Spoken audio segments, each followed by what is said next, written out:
Welcome to the Virtual Center for the Study of the Constitution and Civic Responsibility, an ongoing inquiry into American political origins and evolving institutions. The Executive Director of the Virtual Center is Dr. Bill O'Brien. He's also your host for this continuing conversation. Here he is now, Dr. Bill O'Brien. Thank you, Bob Kincaid, and welcome to a Monday edition of the Virtual Center for the Study of the Constitution and Civic Responsibility. It is a pleasure to be with you for what looks to be a full week of programs here at the Virtual Center, and I realize it's been about 3 weeks since we've had one of those, so I'm kind of looking forward to it, and I've been kind of lining up my stuff over the weekend and in anticipation of what we might do and where we might go over the next three program days. It is a pleasure to be with you, and I trust that you had a wonderful weekend. And it was here in our area, which is Southern Appalachia. We're in Southern West Virginia, not Southern Appalachia. I realize that Appalachia runs quite a bit further south than we are, but we had a rather rainy, drizzly couple of days, and even yesterday wasn't all that great. It turned very cold. Saturday night we were down to 41 degrees, I believe.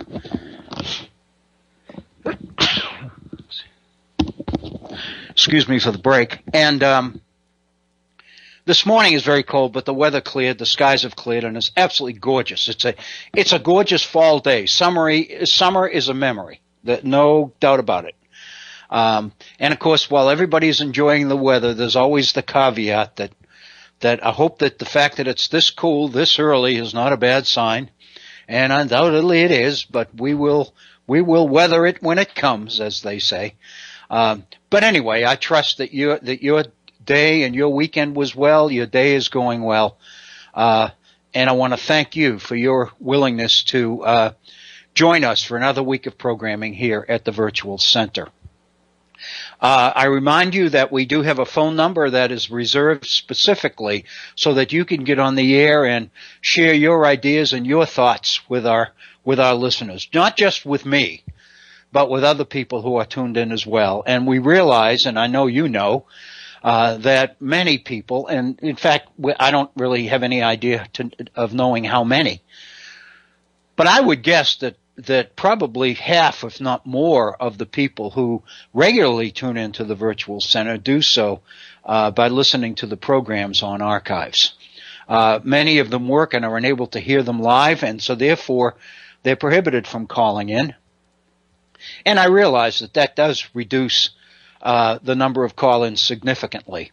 However, we do have a program, and I do have a phone reserved for the purpose of giving you the opportunity to call in and react to some of the material and some of the information and insights and ideas and suggestions that you might want to make to our other listeners. I know that they would appreciate hearing from you, whether it's live or whether it's when they pick up the program on archive. Our phone number is area code 304, which is the West Virginia code, 304-663-4676. 304-663-4676. And we have mentioned numerous times that 4676, I'm sure as many of you know, translates on your keyboard into HORN, H-O-R-N. If you would like to interact with me directly via email, I'm proud to share my email address with you, because if this is the way you want to communicate, I sure want to be communicated with. And so I do welcome your emails, and I commit to making every effort in the world to respond to you in kind. And by in kind means that I would at least like to be able to put into a response the time and the effort that it took you to write the initial communication. My email address is waobrien906@gmail.com. That's waobrien, O-B-R-I-E-N, 906 at gmail.com. I do remind you that we have had for better than a month now a Facebook page. And it is listed on Facebook under the title The Virtual Center for the Study of the Constitution. And so if you go to Facebook and if you type in the Virtual Center, you will gain access to our Facebook page. And on that page, I have over the last 3 or 4 weeks posted several pieces that are based on issues and content that we have at first looked at here at the Virtual Center. Some of them, most of them in fact, material that I have written based on what we've done here at the Virtual Center. I've had, as many of you regular listeners know, I've had a number of pieces over the last year and a half or so published in our local statewide paper here, the West Virginia newspaper of choice for, I believe, many people. It's clearly the best publication in the state. It's the Charleston Gazette. The Charleston Gazette that is published in our capital, Charleston, West Virginia, and they have been more than kind to print a number of the pieces that I have submitted to them. And in many cases over the last month or so, I have chosen to post on Facebook a number of these pieces or portions thereof. One of the things I've learned, and since I have been doing Facebook, and I must admit that I was reluctant to do it. I held off for a long time for reasons that we need not get into, but I think many of you can probably guess what they are. But one of the things that I have learned in the short time I've been there is that some of the pieces that I put on tend to be lengthy. And I have found in my own reading of Facebook that I'll often shy away from pieces that are too long because basically you never get through Facebook if you take the time to read everything that's on there, especially if it's lengthy. And so with that realization, I have made a decision and am trying and will continue to try to keep the length of what we put on Facebook down. And the other thing that I've learned, I believe, is that the more active you can keep your page, the more attention naturally you are liable to attract.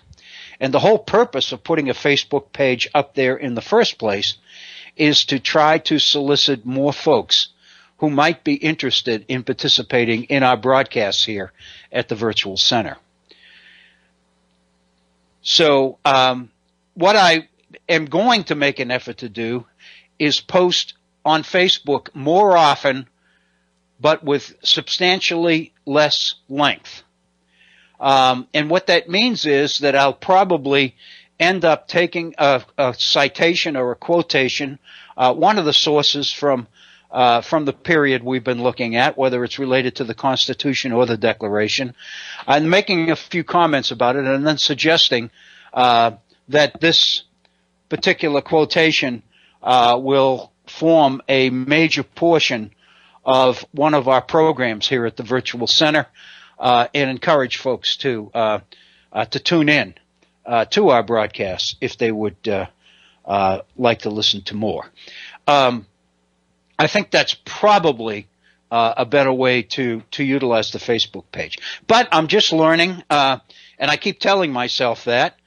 And of course, I at the same time, I got to tell you that psychologically, I keep patting myself on the back when I do realize that I'm still learning, because for a number of years, I dreaded the fact that there might come a time in my life when I really stopped learning.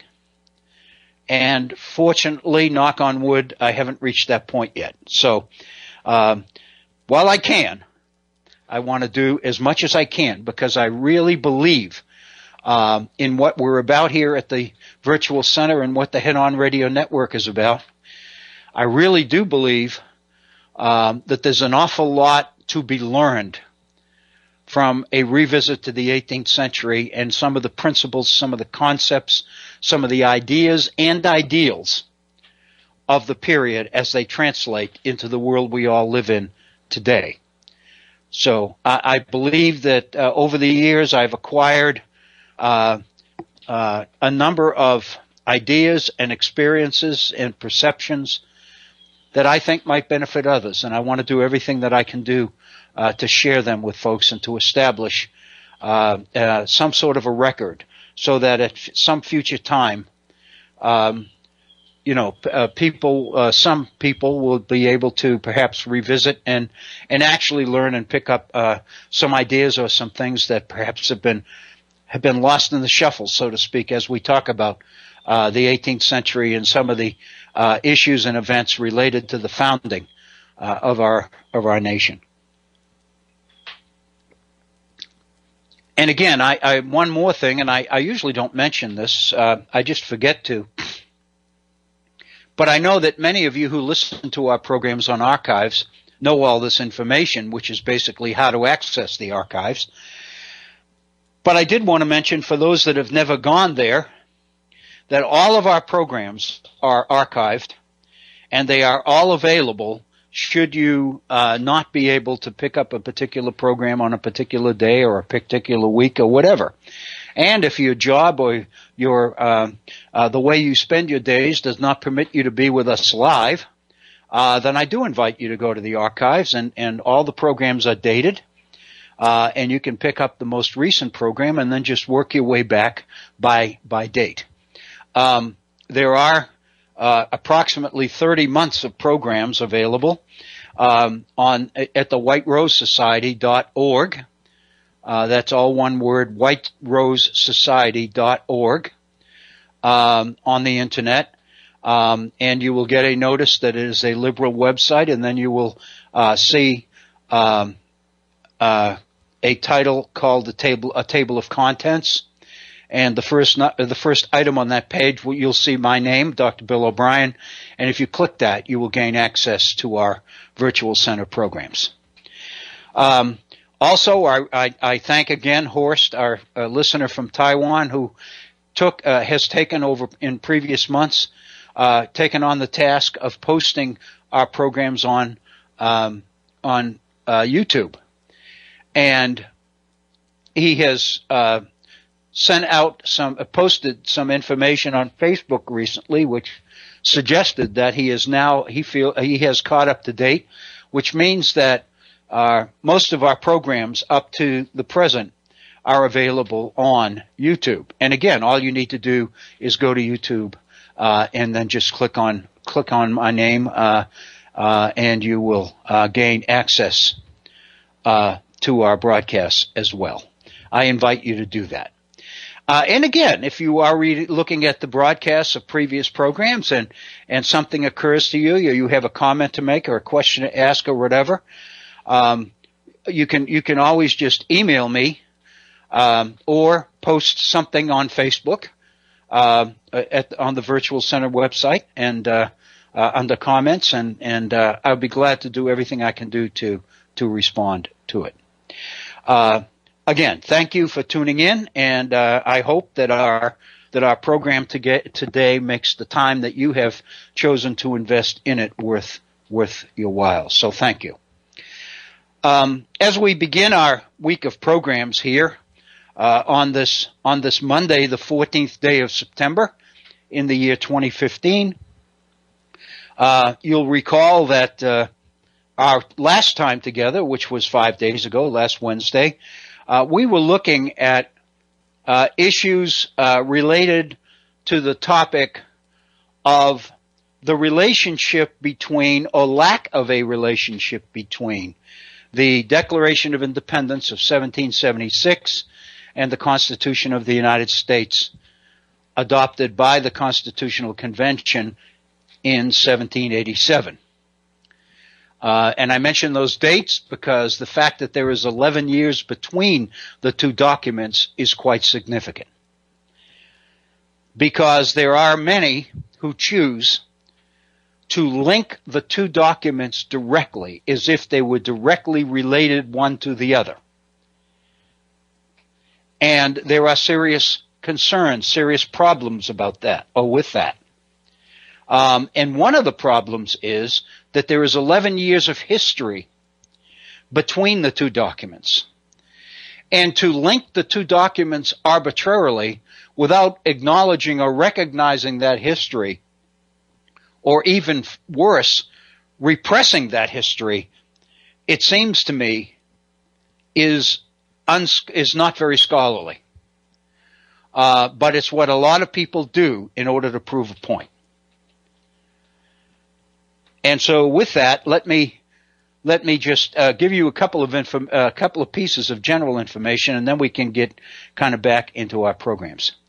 I am scheduled to deliver a presentation this week. In fact, it's on Thursday evening. It's one full day after our final broadcast of this week.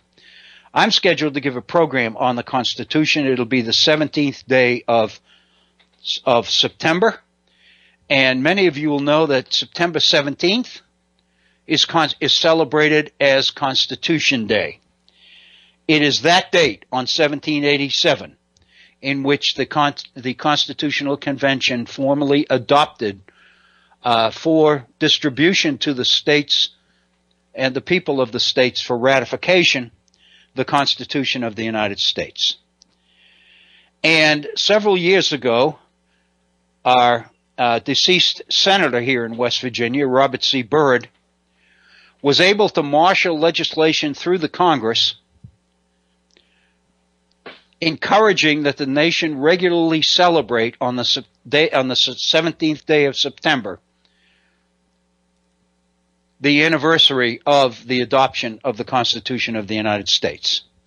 And more specifically than that, not that it matters any more to me now, but it did then,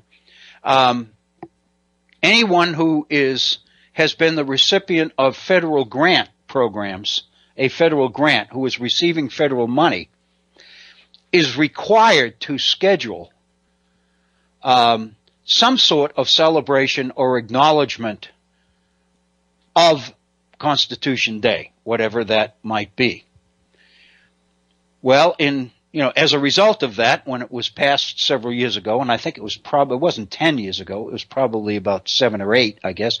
Senator Byrd now has been deceased for, well, it doesn't seem like that long ago, but I'm guessing that it's probably at least 4 or 5 years.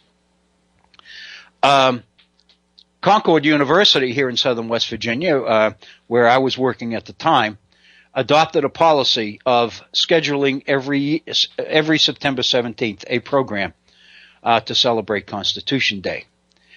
And they have contacted me and asked me if I would deliver on Thursday evening, the 17th, this year's program. And we have exchanged emails back and forth on the particular topic of interest.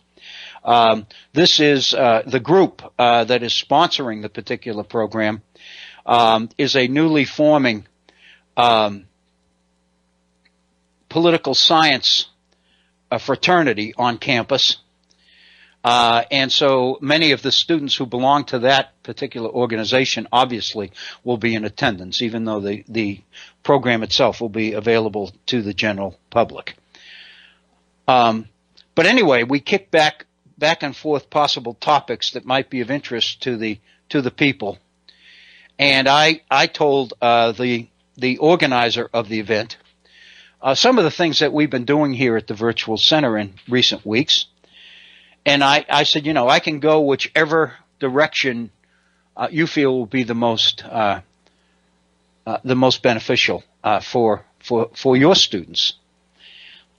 And one of the things that I had mentioned to him in my emails was the history of Federalist Number 10.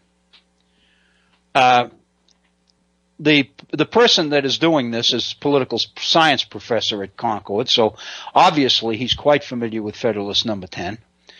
And what I was talking about is not so much the content of the document, but the history of the document. And the fact that today there is a general perception that the Federalist Papers equals or is equivalent to Federalist Number 10. In other words, Federalist number 10 has become so prominent and so preeminent in today's world that most people have really assumed, they know that Federalist 10 is one of a number of Federalist Papers. They don't necessarily know how many. There are 85. But most people understand that there are quite a few more. And the fact that the title of this is number 10 suggests that there are at least 9 others. But what a lot of people don't know, and I didn't know until I was doing some digging and some research in recent months, is that the early history of Federalist number 10 suggests that it was kind of the forgotten child, if you will, among the Federalist Papers.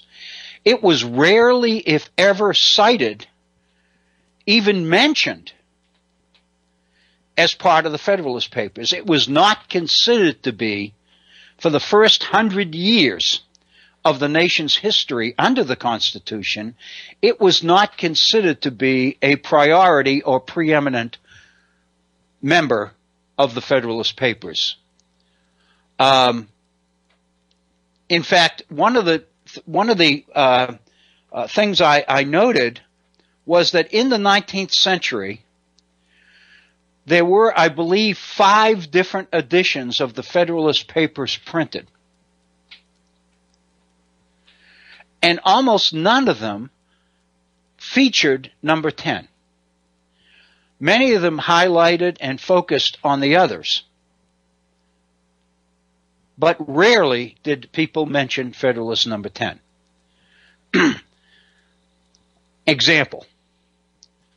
One of the most prominent pieces of historical literature to come out of the early 19th century in American history is de Tocqueville's 2-volume study, Democracy in America. And you know, de Tocqueville was a tourist who toured the nation and basically put down his ideas about American democracy and what he saw and what he learned and what he respected and appreciated and all the rest of it about American society and the American people that he saw and studied and all the rest of it. And in the course of putting together his Democracy in America presentation, Tocqueville mentioned a number of the Federalist Papers specifically. Never was number 10 among them.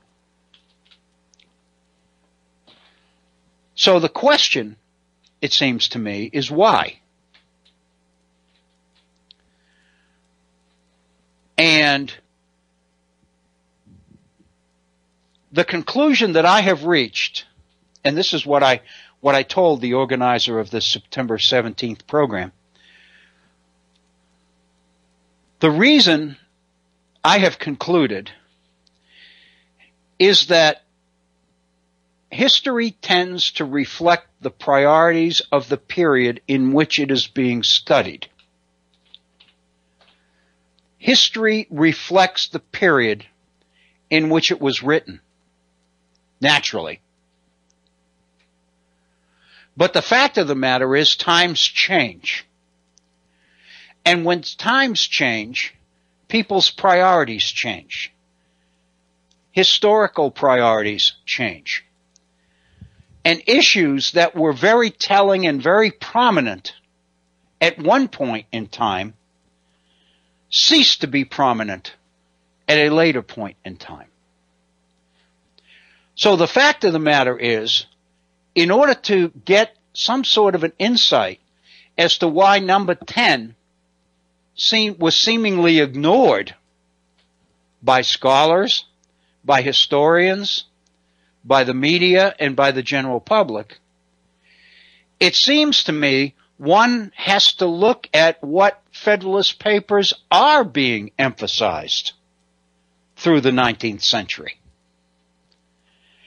And when you look at that, you begin to look at which Federalist Papers and which issues are getting the bulk of the traffic, so to speak.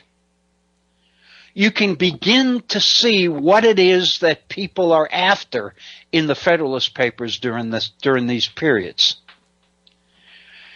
There's no question that, for example, in the early part of the 19th century, and of course we know that the Federalist Papers were originally written and published in the New York newspapers in late 1787 and the first half of 1788. They were written during the period prior to New York's ratification convention in the summer of 1788. And the new government, of course, under President Washington began in 1789. And throughout the history of the 1790s, we tend to focus principally on the struggles between the so-called Jeffersonian Republicans, the Jeffersonians, and the Hamilton Federalists. And we have, toward the end of the 1790s, the famous Alien and Sedition Acts and the political struggles between these two major political parties.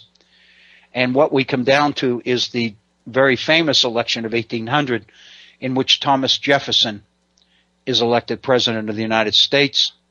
Then we have 8 years of the Jefferson administration, and we begin to move toward what becomes the War of 1812. And then after the War of 1812, we begin to move through this period of so-called era of good feelings. This is what the textbooks say. This is the period when President James Monroe was in office.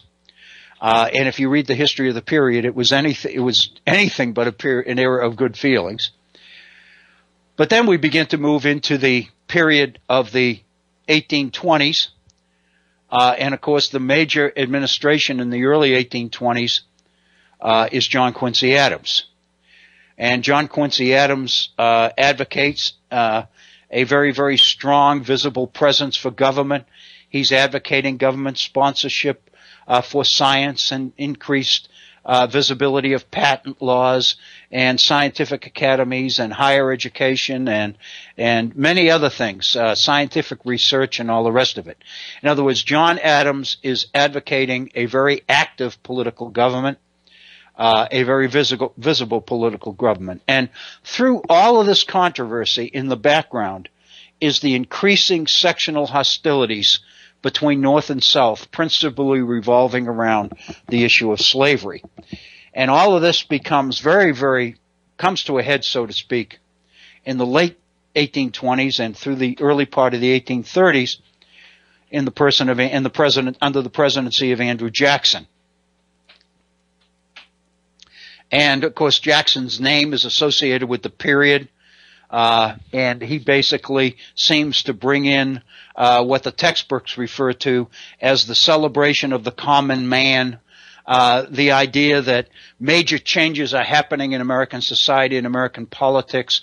Property qualifications have pretty much disappeared by this time.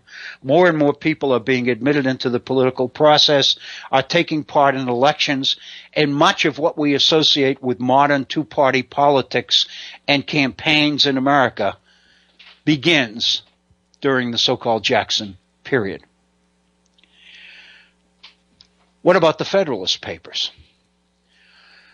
Well, it just seems like a major constitutional issue during this entire period was revolved around the controversy over the power of the federal government vis-a-vis the states.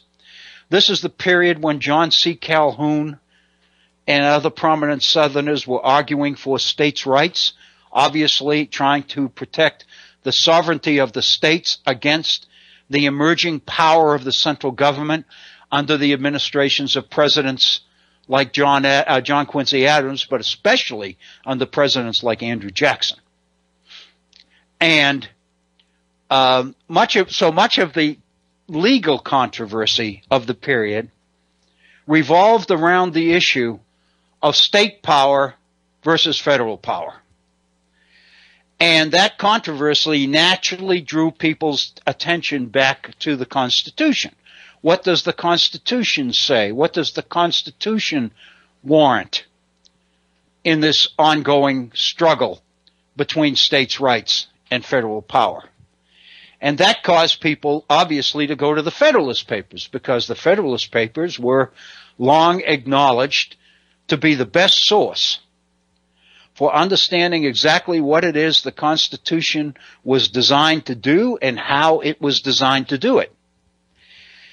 And so consequently, people began to look at the Federalist Papers that specifically related to the issues of federal power versus constitutional power. Of particular interest, for example, throughout the early part of the 19th century was Federalist number 78, Hamilton's document on the power of the Supreme Court and on the issue of judicial review, the right of the court to strike down as unconstitutional not only federal laws but state laws as well under the 14th Amendment. Well, that'll be under the 14th Amendment later on. But to strike down laws that violate the Constitution of the United States. So, Federalist number 78, for example, is a very prominent one. And of course, the big event in the 19th century occurs in 1860 with the election of Lincoln and the war that results, and the secession of the southern states, the Confederacy, from the Union, and the war that results from that. After the Civil War, beginning in the mid-1860s and extending pretty much through the end of the 19th century, America is experiencing what we call, for lack of a better term, the Industrial Revolution. An industrial explosion in American manufacturing and in the increasing power of corporate interests in America. Corporations, as we know them, emerge. Trusts and holding companies and all of these other mechanisms that corporate power comes up with to take advantage of the economic opportunities presented by the Industrial Revolution become prominent in the period. So it's pretty obvious during this period that the Federalist Papers that would be of most interest to people during the late 19th century are those Federalist Papers that relate specifically to what's happening in America. Not specifically to industrialism, at least not directly, but on the freedom from government regulation that allows unregulated economic development to occur. Corporations begin to argue their constitutional right of being shielded from government regulation, government taxation, government representation, government interference in corporate affairs, in private business, and all the rest of it. And what happens in the late 19th century, because there is a very conservative majority on the Supreme Court, is that the Supreme Court begins to fall in line and to issue a number of decisions which validate the corporate rights under discussion and consideration at the time. Efforts of states to regulate corporations, to regulate railroads, to regulate interstate commerce and all the rest of it are stifled by a conservative Supreme Court.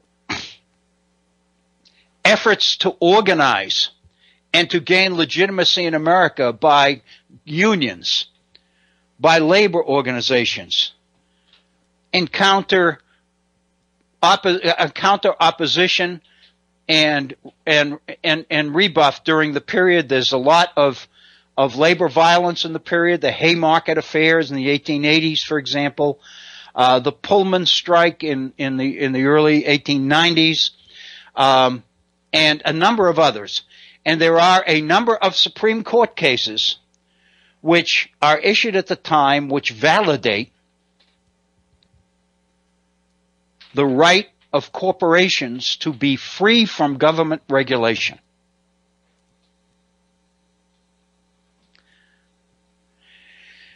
And so consequently, those who are committed and are looking for ways to limit corporate power in America are not able to seem to cannot find it in the Constitution of the United States, because the court is issuing rulings that make it impossible. One of the so-called reforms of the late 19th and early 20th century is the income tax. Many people believe that corporations and wealthy individuals should have to pay taxes commensurate with the amount of money they make. And so the income tax becomes a liberal, later on becomes a so-called progressive reform. Progressives in politics begin to lobby and agitate for the income tax as a way to capture some of the wealth that these people and these organizations are bringing in, and use that wealth for the benefit of others who aren't doing well during the during the period of industrialism and the growth and expansion of American cities and all the rest of it. And of course, they run into some very negative decisions from the Supreme Court. The point is, at the end of the 19th century, it becomes pretty obvious that the Constitution, as it's being interpreted by the courts,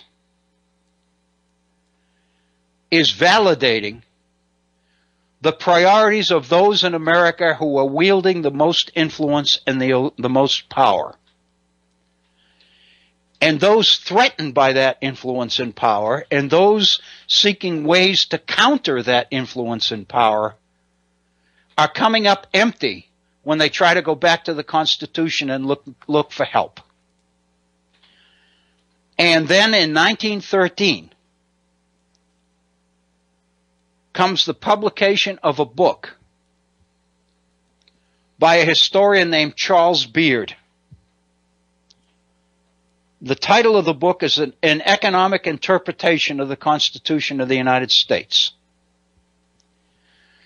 And in that book, Charles Beard discloses some of the economic self-interest that was present and represented at the Constitutional Convention, and begins to relate to aspects of the Constitution as it is written to the financial and investment priorities of the delegates who are advocating the Constitution.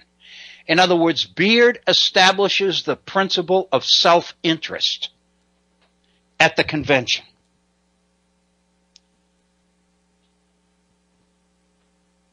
It's very obvious then that Charles Beard's economic interpretation of the Constitution becomes the Bible for emerging progressivism through the early part of the 20th century. Efforts to rein in corporate power by using government as a regulator, as an honest broker between the interests of the propertied and the unpropertied, or the small propertied, between the wealthy and the not so wealthy.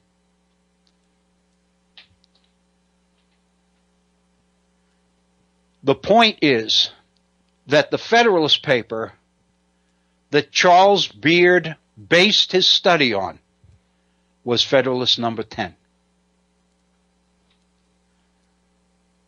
In reading and analyzing Federalist number 10,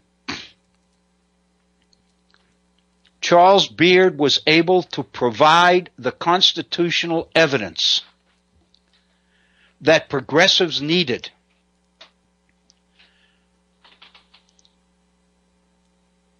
to counter the decisions of a conservative court. What that meant is Beard was able to impugn the motives of some of the founders And the reaction to Beard's book was monumental.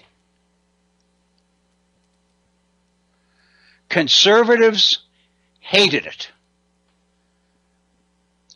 They sought to deride it. They sought to discredit it. They sought to refute it.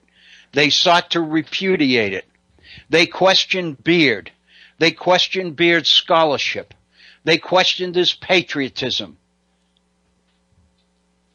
But the fact of the matter is, in the last 100 years, even the most conservative scholars acknowledge that while many people have sought to disparage Beard, have tried to refute him, nobody really has. Because what Beard was able to point out is a reality of history when you're dealing with human beings. To try to suggest that self-interest was not a part of the Constitutional Convention is absurd. And there's too much evidence to the contrary to even try to argue that. So consequently, Federalist Number 10 quickly became the preeminent Federalist paper. Those who loved Beard's analysis of Federalist Number 10. In other words, what people liked about Federalist Number 10 was what Beard said about it, which meant that Beard's analysis of Federalist Number 10 became Federalist Number 10. What people knew about Federalist Number 10 was what Beard said about it. That's how prominent his analysis became. But that doesn't only apply to those who supported Beard. Conservatives who hated him, in order to try to refute him, had to deal with Beard's analysis as well. So the fact of the matter is, both his opponents and his supporters were beginning their argument from Beard's analysis. The result was that not that many people really read and were able to understand Federalist Number 10. All they knew is what Beard said about it. And we know, here at the Virtual Center, we spent an infinite amount of time on Federalist Number 10. We know how difficult the document is. We've gone through it line by line, idea by idea. Sort of. What makes it such an absolutely remarkable document is the fact that there's always more, but that's something we'll get to later. But the fact of the matter is, we know also that James Madison wrote the Federalist Number 10, and of course the other Federalist papers as well, were written in such a way, most of them by Hamilton, that the average person couldn't understand them. But the fact of the matter is, the average person wasn't going to read them anyway. The average person was going to look to somebody else who read them to explain what they say. It used to be, not that many people anymore are as familiar with Reader's Digest as they used to be. But Reader's Digest, of course, became famous because it took long pieces of literature and summarized them, condensed books and other things. And so it became Reader's Digest became an opportunity to read more in less time. Well, the fact of the matter is, Reader's Digest, it seems to me, sort of became kind of a symbol of how we've chosen to get our education in this country. Rather than take the time to read the original source, we'd rather go and read what somebody who has read it says about it. The fact of the matter is, if you only read one source, then what you're getting is a pretty lopsided, one-sided picture of the document in question. In other words, the implications of this whole idea of what we call the Reader's Digest strategy, the implication there is that Reader's Digest is totally neutral and doesn't have an agenda of its own. And the fact of the matter is, we all know that that's not possible. Everybody has an agenda. Everybody has druthers. Everybody has wishes and things they would rather see or hear and things they would rather not see and hear and all the rest of it. And so the fact of the matter is, we are getting our information from prejudiced sources while we are assuming that the sources are not prejudiced. And so the fact of the matter is, the nation was not only dealing with the struggles between progressives and conservatives over the power of government to regulate when Beard's book came out, but the fact is, we're dealing with another outcome of that, and that is that Beard's book, Beard's analysis, became so prominent that it almost discouraged the reading of efforts to read Federalist Number 10. There was no reason to. Beard had it all. The best people, the scholars on this subject, all say that if you're going to deal with Federalist Number 10, you need to deal with Beard. Whether you like him or dislike him, you got to deal with him. And the fact is that what conservative scholars will admit today is that while there are elements in Beard that are questioned, the depth of his research is questioned. But the fact of the matter is, he says that right up front. Beard says that right up front. Not only that, but he points to the areas that future scholars can go to in order to collect more evidence to either confirm or refute some of the things that he has suggested. Well, many people did that, and they found some evidence that contradicts what Beard said. But on the other hand, many people found evidence that supports it. But the reality is, nobody has been able totally to repudiate and refute Beard. I keep saying Bird. Beard. And obviously, even conservatives today will conclude that there's a lot in the Charles Beard analysis that needs to be taken seriously and understood. And the fact of the matter is, one of the things that's in there is the entire philosophical justification for free enterprise capitalism.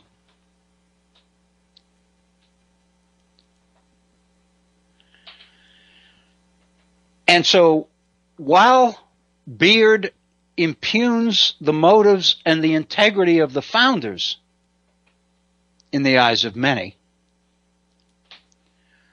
he also validates much of what constitutes justification for the development and the emergence of free enterprise capitalism in America. Madison's emphasis on liberty, Madison's statement that to tamper with liberty is a cure for the disease of factions that's worse than the fire, and the realization that free people who admittedly have self-interest, who have wants, who want things, want success, want reputation, want influence, want power, want prestige, want position, want a better life for the children and all of that. I mean, this is something that everybody subscribes to. Everybody has self-interest. Everybody has an agenda. And what Madison says, and one of the one of the more prominent lines in Federalist number 10 is people, human beings who have a mind, who have reason, common sense, who can think, with self-interest driving it, will naturally seek out other people with the same interests, recognizing that you've got a lot better chance of satisfying your interests if you organize with other people who have the same interests. And the result is factions.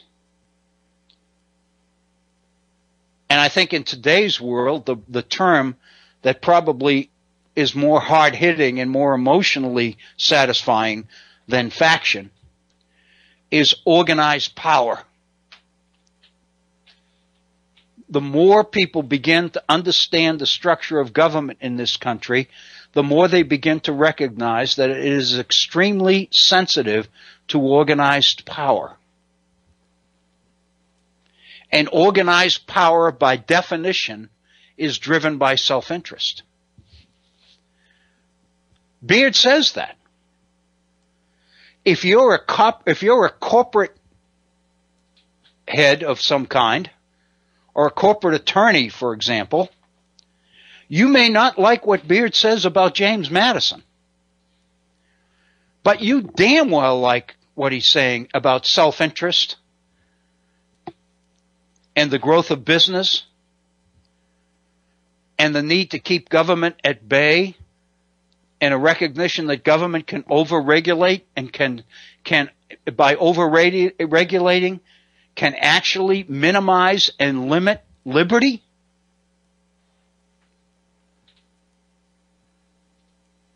And you have to support that, and that's in Beard. Where am I going here? The fact of the matter is that when it comes to the Federalist Papers and what we know about the Federalist Papers in today's world,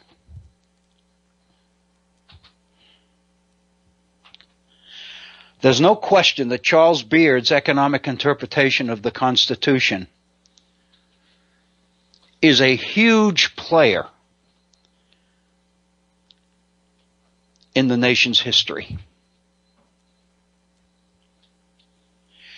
And so basically, that's what I shared with the organizer of this program on Thursday evening. And anyway, I told him, I said, within that range, feel free to put whatever title on it you want. I mean, you tell me what you want me to do and I'll deliver. So this morning I got an email from him, and the title that he has publicly put out, they put out a press announcement there this morning as to what the program on Thursday night was going to be. And the title of the program is something, I didn't copy it down directly, but it's something like, do we study the history that we want most to find? In other words, is history really the reflection of our priorities and our own self-interest? Do we study history from the perspective of looking for it in using it to validate priorities and interests that we currently have? There's no question that if you look back into the past, you can find all sorts of evidence that this is true. And it seems to me when it comes to the founders and it comes to the Federalist Papers, there's absolutely no question that Federalist number 10 today, in today's mind, is the Federalist Paper. I mean, when you mention the Federalist Papers, the thing that comes to mind, for those that even know what they are, and of course we realize that there's a segment of the population that doesn't, but for those people who are at all familiar with the Federalist Papers, to them, Federalist 10 comes to mind. And Charles Beard is why. What I would like to say, in order to bring this particular portion of today's program here at the Virtual Center to a somewhat logical conclusion. We're about 5 minutes before the top of our first hour. What I would like to say is that if this has been true in the past, if you can make this case for the national priorities during the early 19th century, during the pre-Civil War period, during the post-Civil War Industrial Revolution period, during the turn of the century from the 19th to the 20th century, in the struggles between progressives and conservatives over the issue of government's ability, government's right to regulate corporate behavior, to tax property, to tax wealth. If you can do that, then it stands to reason that the same thing is probably true for the world we live in today. And the message that I would like to send on Thursday night, and the message that I would like to get across here on today's Virtual Center program, is that there's no question that the same kind of self-interest which has governed the reading and study of history in the past continues to control that study now. We are in this nation, in this world, in the political throes of contests between what we call for in this country, liberals and conservatives. Those who believe that we have too much government and those who believe that we need more. Those who believe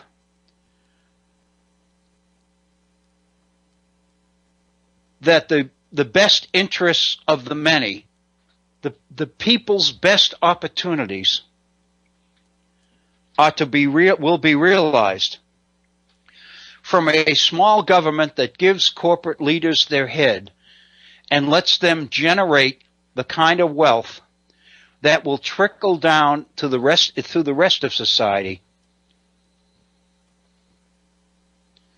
and create jobs and promote economic growth. That's the idea of the so-called trickle-down theory, which became very famous under President Reagan in the 1980s. And then we have, of course,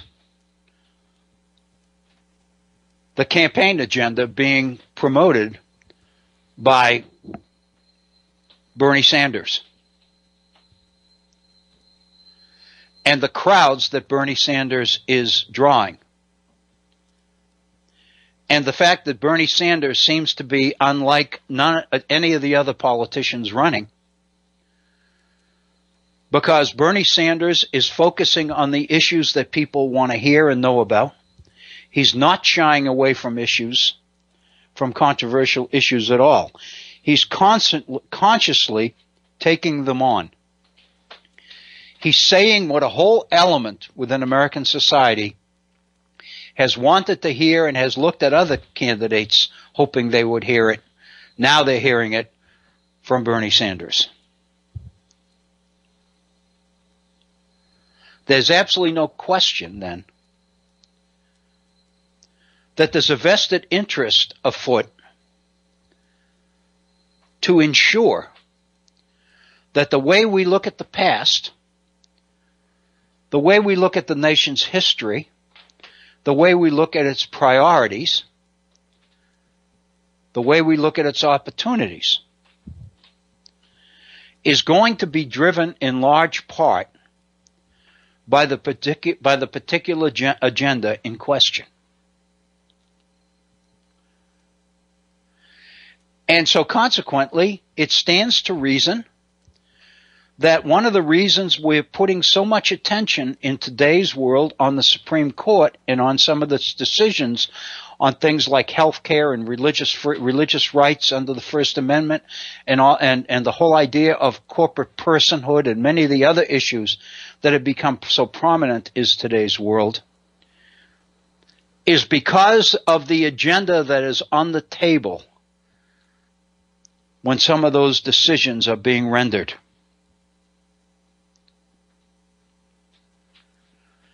And so what I'm saying is, if there was a priority in the past in terms of the way we've studied history, there continues to be a priority, a prejudice on the table in the way we study history. And it goes into the schools. It goes into which textbooks are adopted. It goes into which textbooks are not adopted. It goes into what's in our classrooms in terms of priorities, in terms of agendas, in terms of standards. What is it we want our schools to produce? Do we want them to produce creative, inquisitive, curious people who are self-learners? Or do we want people who will go out and do the bidding of those who continue to insist that they have the right to dictate what the nation's priorities have been and ought to be in the future? And I would suggest to you that nothing's changed. All right? Where does all of this go as we've reached the top of the hour in our first program? Let me take maybe one more minute, and then we'll take our 5-minute break, and we'll get into something a little bit more substantive maybe. Last Wednesday in our program, and this is where we're going today, we began to look at the differences or the issues related to the link or the connection between the Declaration and Constitution of the United States. And what I'm suggesting here, and this is what we'll see when we come back after our break, is that there is an agenda behind how this controversy is resolved. There's an agenda. There are certain people who must establish, must have people believe that the Constitution of the United States was written in order to implement the philosophy of the Declaration of Independence. It's that simple.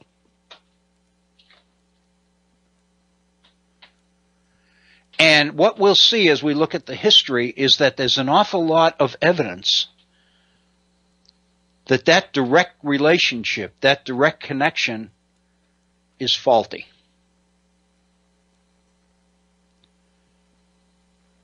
So it seems to me you've got a double challenge here. You begin to look at the faults, then you begin to look at the ways that those who insist on the connection deal with the faults. And it seems to me in the process, you end up with an extremely enlightening experience.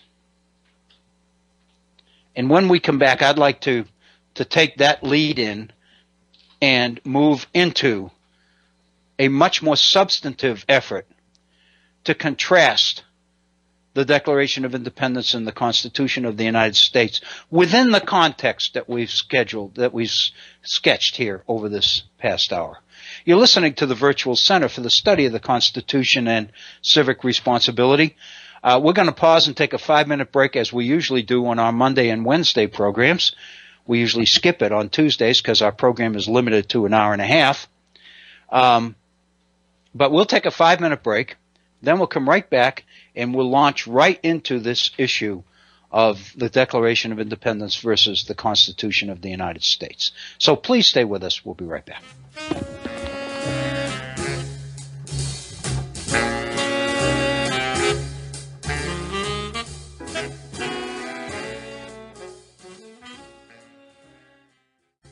to the Virtual Center for the Study of the Constitution and Civic Responsibility.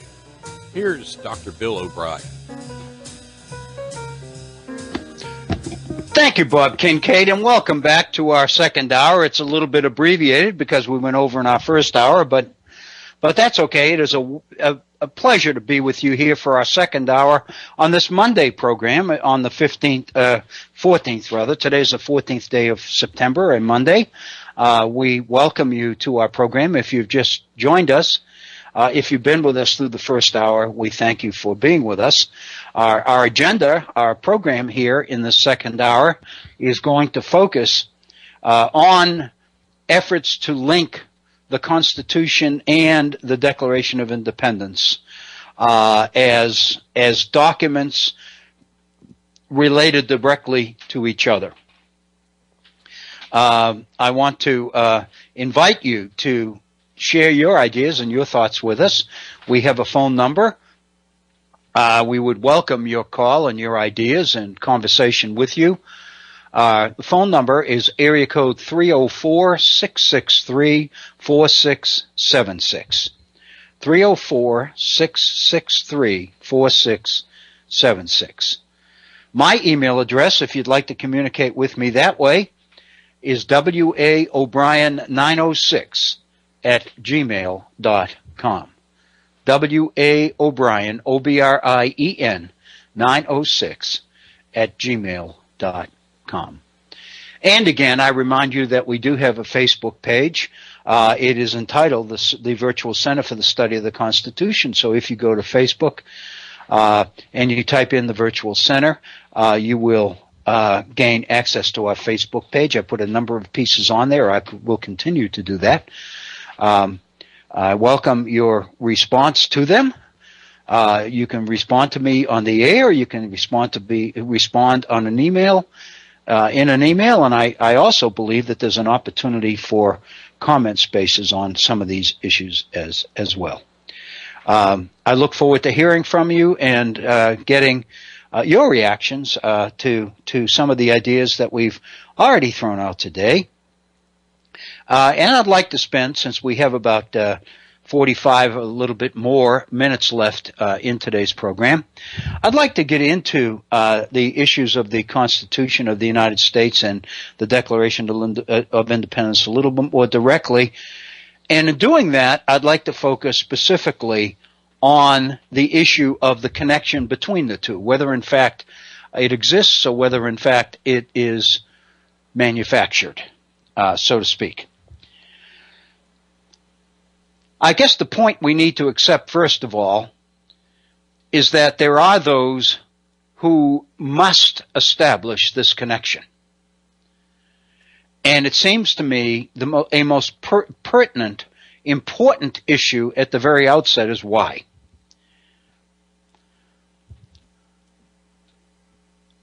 There are key issues in today's political world, in today's economic world, that really require the support of the historical suggestion that the Constitution of the United States was passed in order to implement the philosophy of the Declaration of Independence. There are, in that one statement, the Constitution was written in order to implement the philosophy of the Declaration of Independence. It seems to me there are two major assumptions to that statement. One is that there is a philosophy to the Declaration of Independence.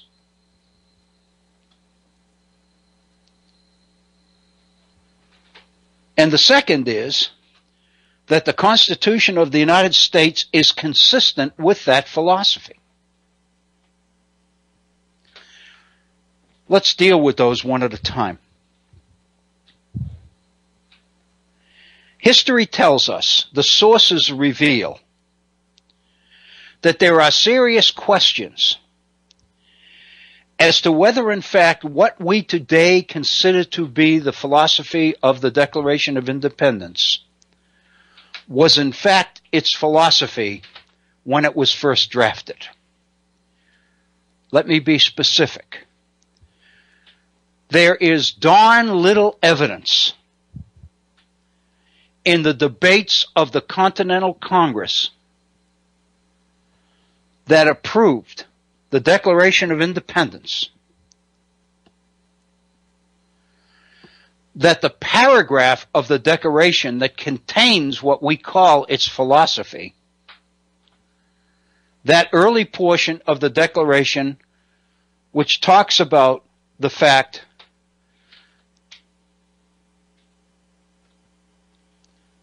that there are self-evident truths, that all men are created equal, that they are endowed by their Creator with certain unalienable rights. Among these rights are the rights to life, liberty, and the pursuit of pursuit of happiness.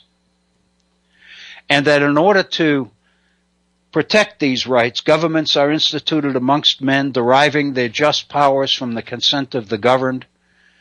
Whenever government oversteps the terms of the contract for which it was created, the people have not just a right, but a duty to overthrow that government and replace it with a government that will adhere to the very limited purposes for which government was created, namely to protect man's unalienable rights to life, liberty, and the pursuit of happiness.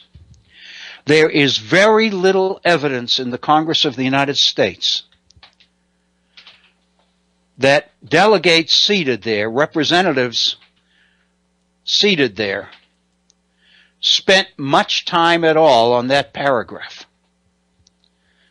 In fact, most of the time was spent on the very specific aspects of the Declaration which follow, namely, the agenda of specific allegations of violations of these principles.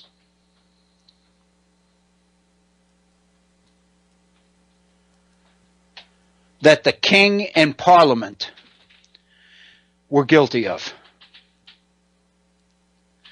Jefferson says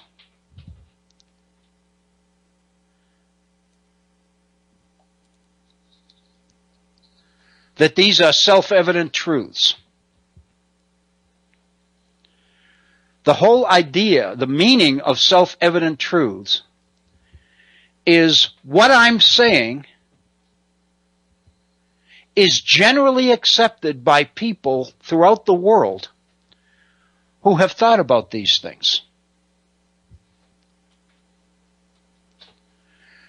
So Jefferson clearly doesn't set out to create a philosophy for the new nation. He believes there already is one, and it's self-evident. And he's just articulating it. And it seems to me the lack of debate on that paragraph indicates that most of the delegates likely agreed with him.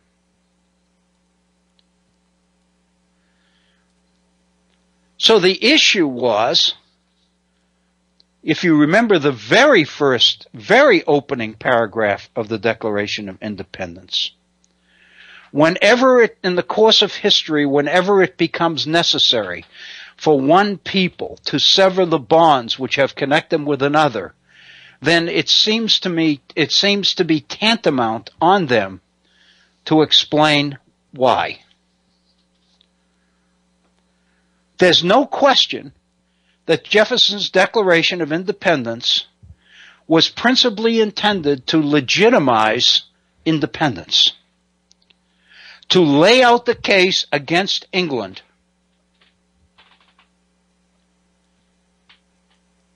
which would justify independence.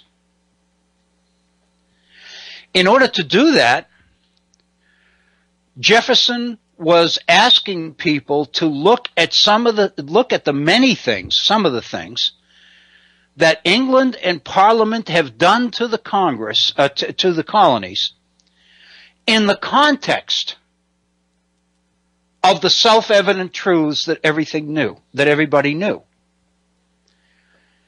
And obviously Jefferson's whole strategy is that once he lays out this case, people are going to see that what he says at the end of the Declaration is true. We tried, we begged, we prostrated ourselves, we petitioned, we asked for redress of grievances, we addressed Parliament, we addressed the king, and we got nowhere. So basically what Jefferson is saying in the final paragraph of the Declaration, if there's a culprit here, if there's somebody at fault for the fact that we're declaring independence, it's not us, it's them. In other words, they are responsible for what we have no other option except to do, which is to declare our independence. There's historically no question that that's what Jefferson's Declaration is about.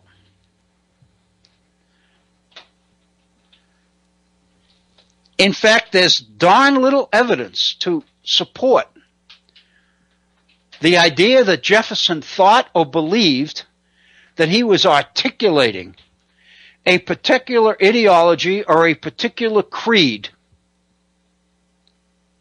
that the nation was to live by.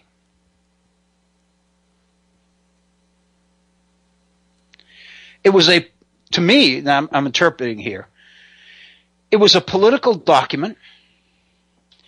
As such, it suffered a number of changes at the hands of Congress, a number of revisions, the major one being that all Jefferson said about slavery was eliminated from the document. Southern delegates would not support the Declaration unless all the statements about the slave trade and slavery itself were removed. Jefferson believed, philosophically, no question, that the institution of slavery violated these self-evident truths. There's absolutely no question. He believed that the issue of slavery, as much as anything else, legitimized independence. Because his argument was that it was England's fault that there was such a strong presence of slavery within the colonies. England is the one that allowed merchants, British merchants, to bring shiploads of slaves into the New World. It was England's fault that all of these things happened. The southern states would not have it, and they demanded that it be taken out. Obviously, it was.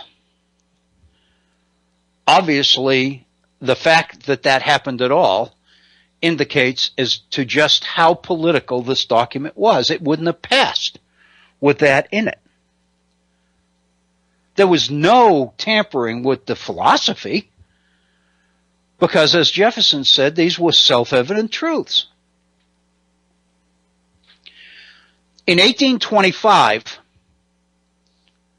Jefferson, of course, by this time is a very old man. He's going to die within a year.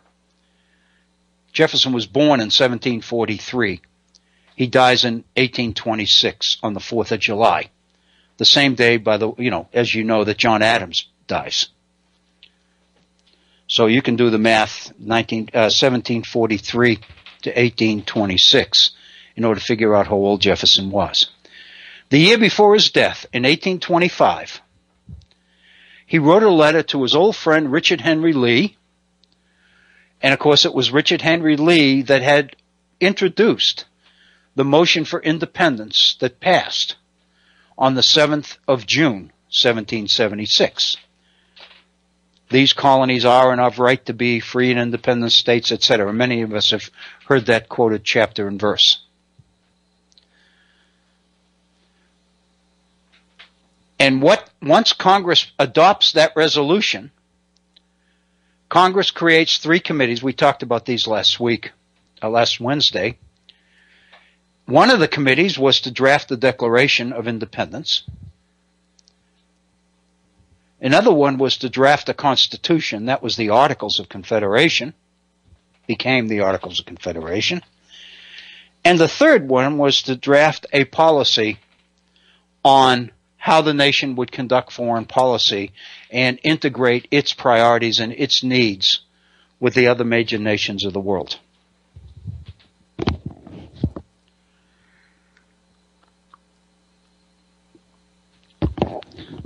The key here is, I think the philosophy of independence is one that we all know.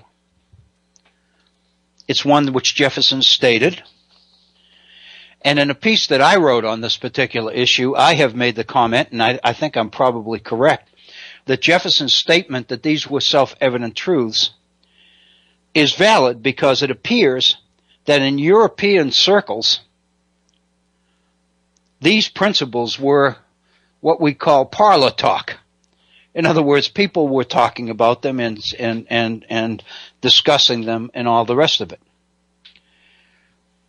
But there are those who must have a connection, who must insist that the philosophy of the Declaration of Independence is not just there as context, but that indeed it is the priority, the major thrust of the document.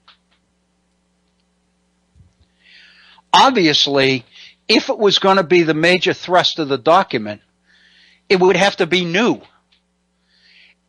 It would have to be something different. It wouldn't be a restatement of self-evident truths.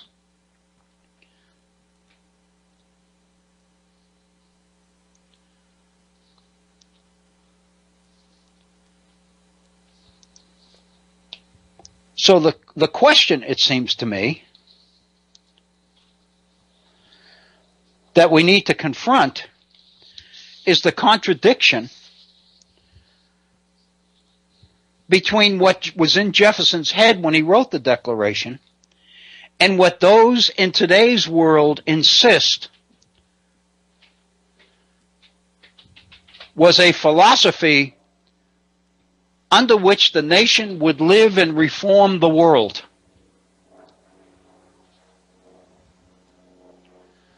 And again, I realize that this is not black and white. This is not one side or the other. It's not that easy. And some of you are probably realizing that. The reality is that these were self-evident truths, and they were truths that we accepted, that we bought into. So in effect, this was the philosophy of our nation. But to assume that that because it's the philosophy of our nation, it's necessary 11 years after the fact to construct a document to implement it is a little bit of a stretch. Because the fact of the matter is there was another document, the Articles of Confederation, that was drafted at the same time. And logically, it was the document that would best reflect the self-evident truths of 1776, not a document drafted 11 years later. Now again, if these are principles, obviously they wouldn't change in 11 years, and I understand that. But there's no question that the philosophy of behind the Articles of Confederation was to locate power at the local level in the states in order to maintain Republican government, which was really what was driving independence. The general assumption, in fact, Madison, in several of the Federalist Papers and in his speeches, says that republicanism is the genius of the American people. This is what we're about. Whatever government we created had to be consistent with republicanism because that's really what this people is about. That's what Great Britain was about. That's what the world that we were coming from was all about.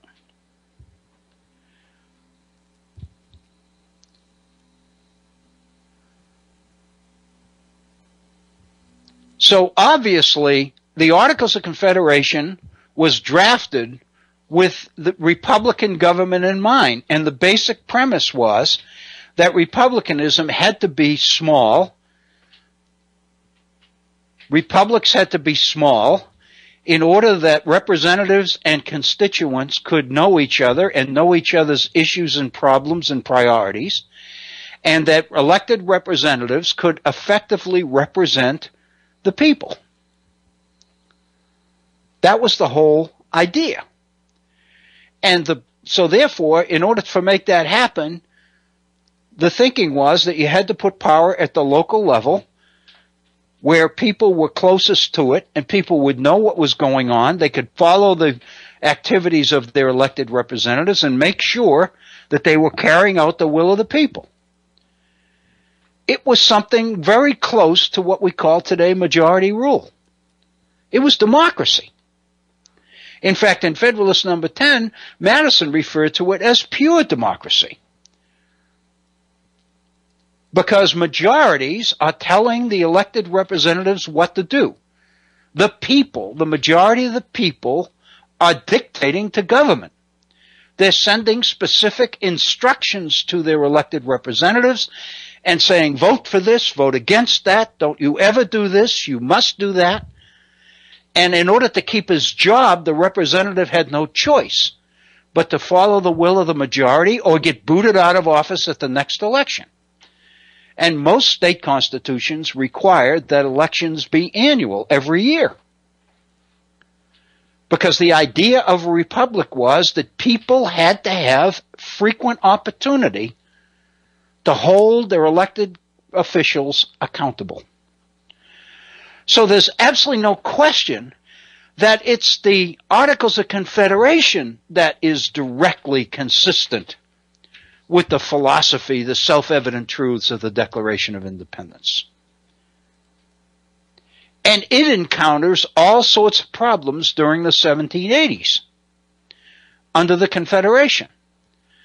So many problems that leaders of what we call the Federalists, James Madison, Hamilton, Washington, Franklin, John Adams, many of the other leaders of this period in America begin to see the need for serious change. And this leads to the calling of the Constitutional Convention, the drafting of the Constitution, the ratification of it in 1788, and the institution of the Washington administration in March of 1789.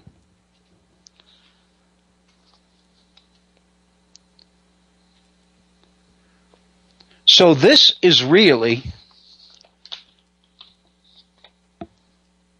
what it's about. I mentioned the letter of 1825, Jefferson's letter to Richard Henry Lee. Richard Henry Lee had made the comment that Jefferson's declaration was most likely taken from the writings of John Locke, the second treatise of John Locke, second treatise on civil government. Because Locke had talked about state of nature and man leaving the state of nature to protect his property and establishing a government with very specific responsibilities to protect man's natural rights to life, liberty, and property, and all the rest of it. It was very close to Jefferson's language. Richard Henry Lee had alleged that Jefferson took it. So in 1825, Jefferson wrote Lee near the end of his life, reminded him about the drafting of the Declaration and what its objectives were, and made the statement clearly: there was never an attempt to say anything new. We weren't looking for new ways to say no old things or ways to say new things. We were just stating the world as we knew it to be. My intent, Jefferson says, was to draft a statement that was consistent with what he called the American mind. He told Henry Lee, that he borrowed it from nobody. I took it from nobody. It's what came from within me, he says.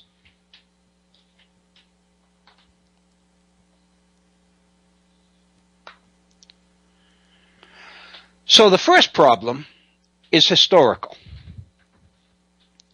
Namely, in order to establish a direct link between 1776 and 1787, you basically have to pretend that the Articles of Confederation never happened. The other thing you have to pretend, if you're arguing that the Declaration was really America's creed, it's what America was intended to be about. It's what, and I'm trying to recreate words that those people who argue for this position continue to say today, that America, as outlined in the creed, in the philosophy of the Declaration, is what God intended America to be. And that's why America is a special nation. It was created to do that, and we know all the other arguments to support it. The fact of the matter is, we now know that the Declaration of Independence as America's creed was really the result of efforts by Abraham Lincoln in the 1850s and 60s, early 60s, to resurrect the Declaration of Independence and the philosophy inherent in it. It was Lincoln who began to argue in defense of protecting the Union against the spread of slavery and the eventual elimination of slavery. Lincoln went to the philosophy of the Declaration for support. And I think I mentioned this last Wednesday. In his speech in Peoria, Illinois, in 1854, Lincoln included in that speech the following: "Let us readopt the Declaration of Independence, and with it the practices and policies which harmonize with it. Let North and South, let all America, let all lovers of freedom, of liberty everywhere join in the great and good work. If we do this, we shall not only have saved the Union, but shall have so saved it as to make and to keep it forever worthy of the saving. We shall have so saved it that the succeeding millions of free, happy people the world over shall rise up and call us blessed to the latest generation." It is Lincoln who takes Jefferson's words and sells them as America's creed for purposes of what was happening in the 1850s and 60s, not what was in Jefferson's mind in 1776.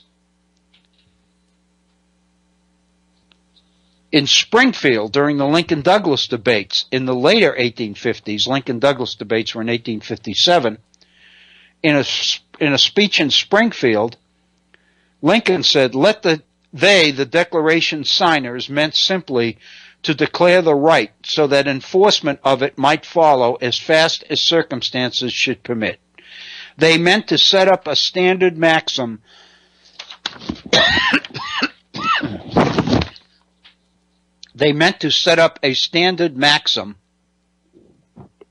for free society.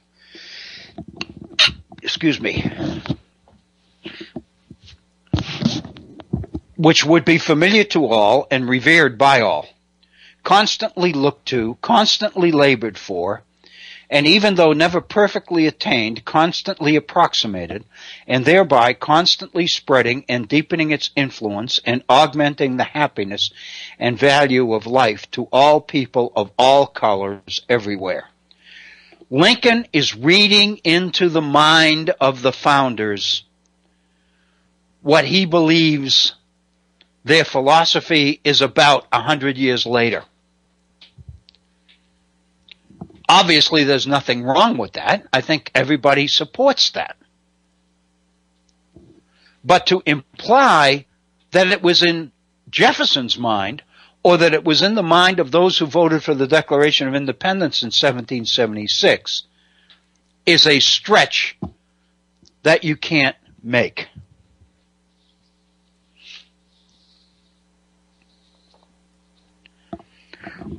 That's the first problem. There's another one. And it is what happens when you establish a creed. When you see the Declaration of Independence as creed, and you arbitrarily attach the constitutions to it, you immediately begin to see the Constitution as something other than what it was. In your mind, it becomes the means to an end. It has no substantive value in and of itself. It only has value in its ability to promote or help implement the creed. Philosophically, it attaches meaning to the Constitution of the United States that wasn't there when it was written, when it was drafted. It seeks to tell us what the Constitution's purpose was, but in doing so, it denies the history of the Constitutional Convention and what really happened. Hey, Dr. Bill? Yes, Bob? Could I interpose a question here, please? Oh, I'd love one.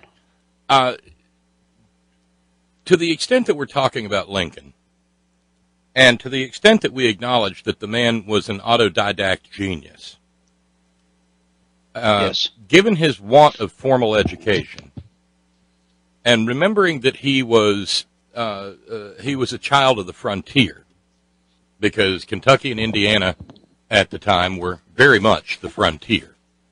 I guess in the modern age we tend to think of the frontier as being, well, Kansas or California, but the frontier was Indiana and western Kentucky, Illinois. It was the Ohio. It was the West. It was the West. Yeah, there was no Midwest about what we call the West. Yeah. Yeah. No, exactly. Right. We know that he became a lawyer the traditional way, that he read law with an older lawyer who taught him the forms of pleading and all of those things. And I take it from what you're saying that there was no extant school of thought back in the, by then, fairly well-developed academia of the East, your Harvards, your Yales, your William and Marys, along the lines of what Lincoln argues. Shall we say then that, and I see this as breaking into two possibilities. One, Lincoln was a crass, uncouth, Machiavellian opportunist who would grasp at anything he could to strengthen his argument.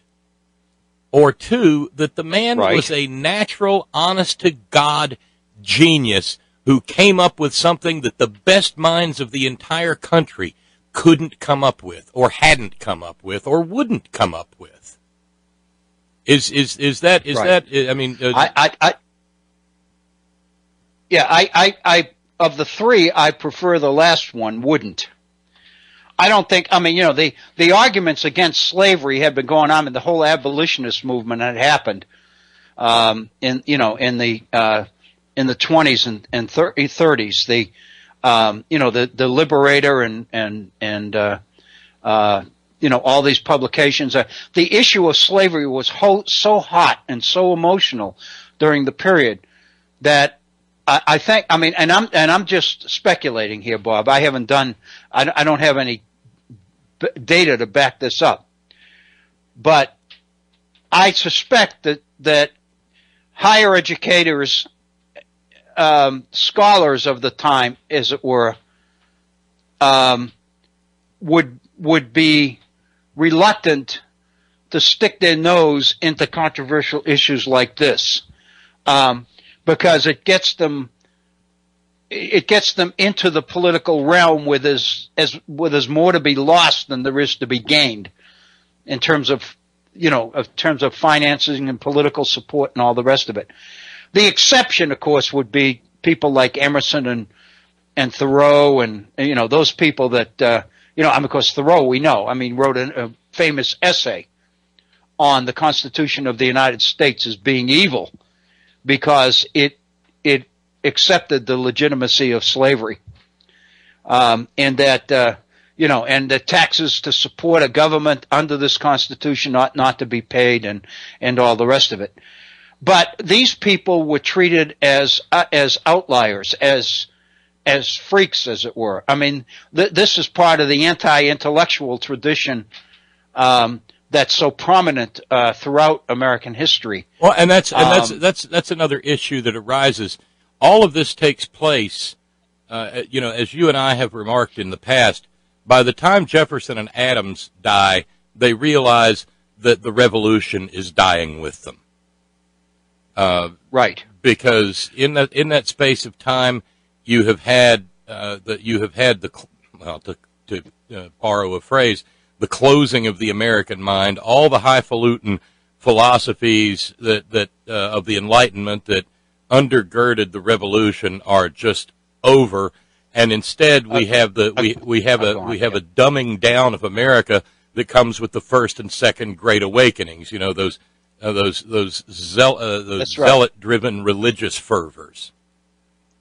Right, and we have Andrew Jackson as kind of the epitome of the result. Right, who didn't bat an eye at the idea of committing a genocide. Right, exactly. Right, but so there were no schools of thought of which you are aware. There were no schools of thought along the lines of this Declaration argument that Lincoln is making. It didn't occur. It didn't arise inside the abolitionist movement or any of the other movements that were abroad in the land. I've seen evidence in some of the abolitionist literature that I've looked at, Bob, that people were consciously aware of the fact that that slavery violated the spirit, the intent, the philosophy of the Declaration of Independence. But the fact of the matter is nobody responded to that because the issue of the philosophy of the Declaration of Independence was not even an issue.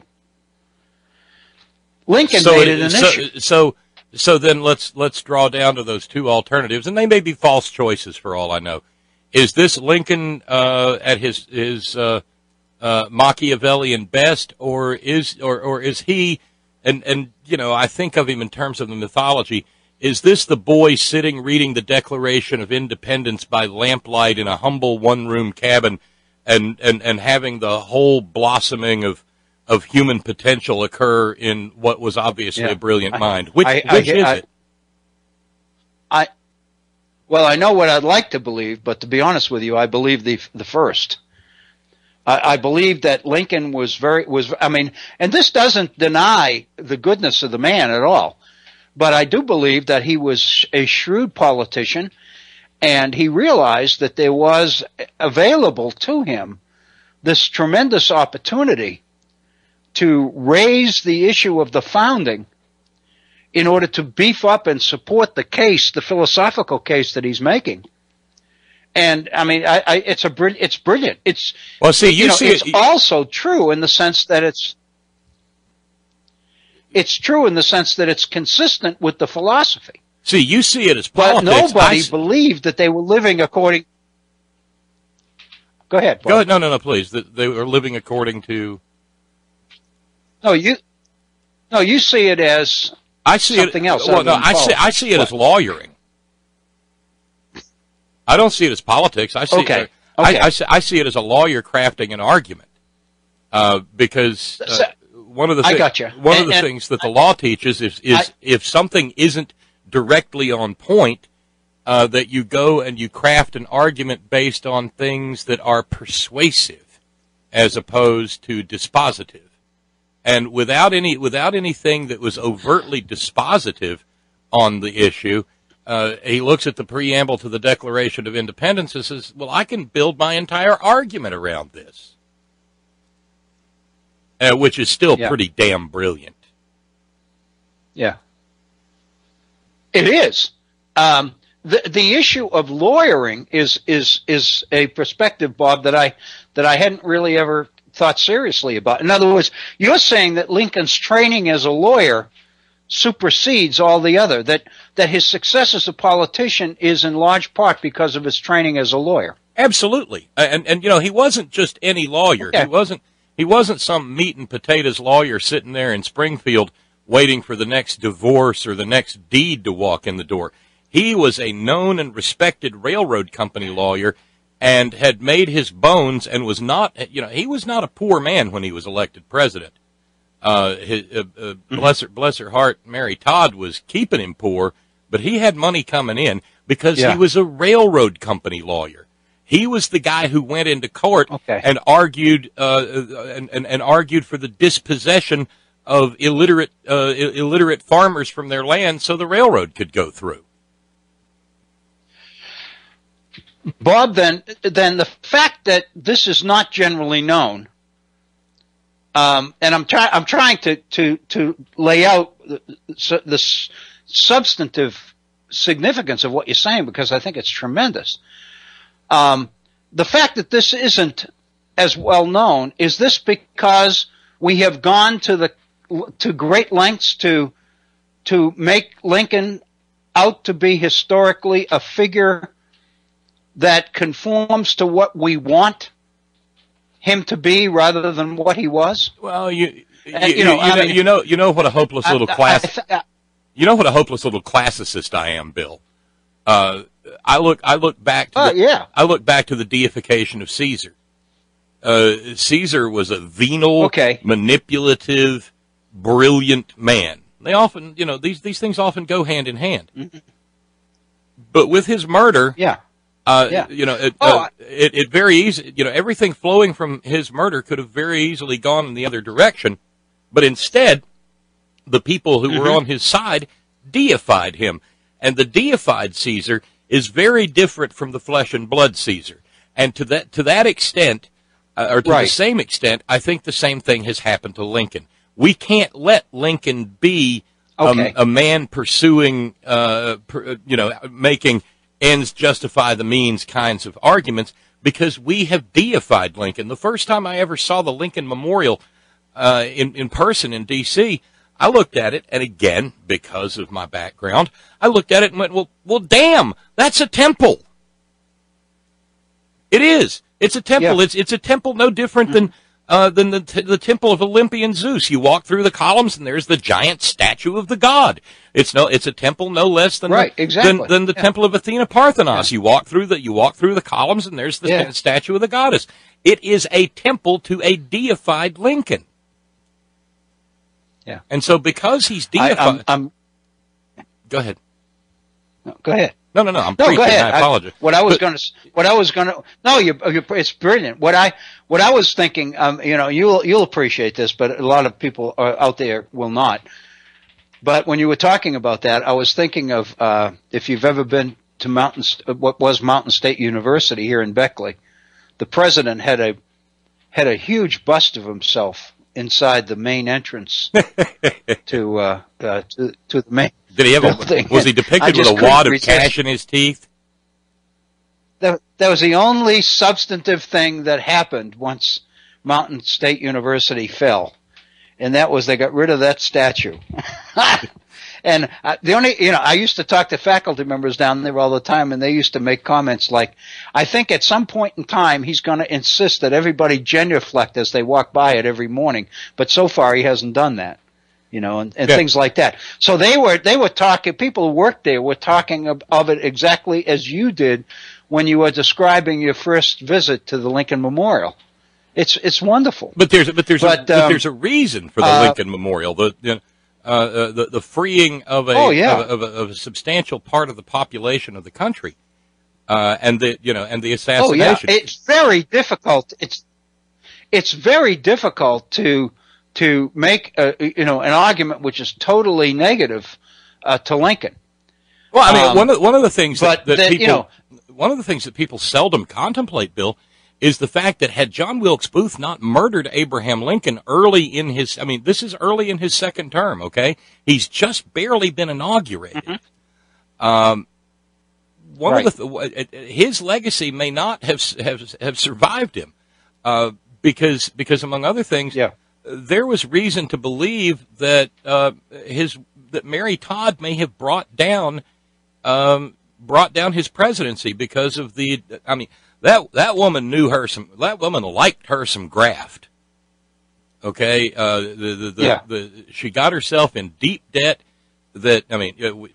wow. We talk about, Hillary Clinton and the emails and how it could, and tit for tat for the, Clinton Foundation. None of that even begins to touch the machinations of Mary Todd. But that all gets buried in the tomb with Lincoln, and her sad story is just, it's a tragedy again on classical levels. But this is one of the outgrowths of sitting down with Joseph Campbell's The Power of Myth, and looking at things through a somewhat longer lens. But so you can wrap up, I'll hush up. But I'm fascinated with this idea of Lincoln and the Declaration. Bob, I'll tell you, it's fascinating because conservatives today are arguing quite successfully that Lincoln needs to be included as a member of the founders because of what he did for the Declaration of Independence. It was faltering. The commitment to the philosophy was faltering. But and God of course, Almighty, part of the reason it was faltering was I don't think everything realized it was there. Everything he did, though, Bill, they hate. Waiting until the southern states were gone to pass the Morrill Act so that we could send the ordinary hoi polloi to college, for God's sakes. The Southern aristocrats who would be Republicans today, they'd killed it previously, and he had to wait until they were gone. Oh man! The Republican platform is antithetical to everything Lincoln believed in. The rise of the administrative state, the rise of the executive branch, administrative agencies happens in part on his watch. So, the problem is they like the God, they hate the man. And that goes back to something you and I talked about a long time back. They have a preference for things they can believe as opposed to things that they can ascertain by knowledge and study. Yeah. I'll shut up now. Right. Oh, Bob, it's wonderful. Hey, thank you. Oh, my God, what a great contribution. This is wonderful. Thank you, Bob, and I think you've added more than I ever dreamed I could have added to the program. This was fascinating. But the fact of the matter is, Lincoln did resurrect the Declaration of Independence for purposes that existed in his time, but to try to suggest that he was merely resurrecting what Jefferson had emphasized at the beginning is untrue. That there's no evidence in the early 1776 debates that Jefferson ever had this in mind at all. We have, as Bob indicated, we have run out of time. It's 59 minutes after the hour.